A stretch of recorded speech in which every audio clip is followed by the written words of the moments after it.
High বন্ধুরা, আমি সকাল সকাল সব কাজকর্ম সেরে স্নান করে ঠাকুর ঘরে চলে এসেছি, কারণ আজ রাধা অষ্টমী।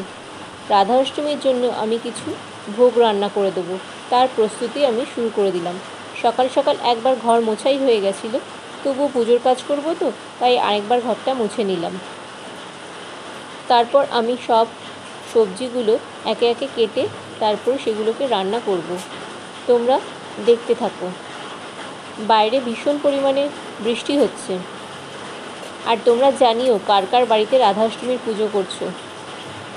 কিছুদিন আগে জন্মাষ্টমীর একটা ভিডিও আমি দিয়েছিলাম, একটু বড় করে করেছিলাম, কিন্তু রাধা অষ্টমী একটু ছোট করেই করলাম। আমি আর মা দুজনেই ঘরের মধ্যে রয়েছি, তাই কিছু আর সেরকমভাবে করলাম না, অল্প করেই ব্যবস্থা করলাম।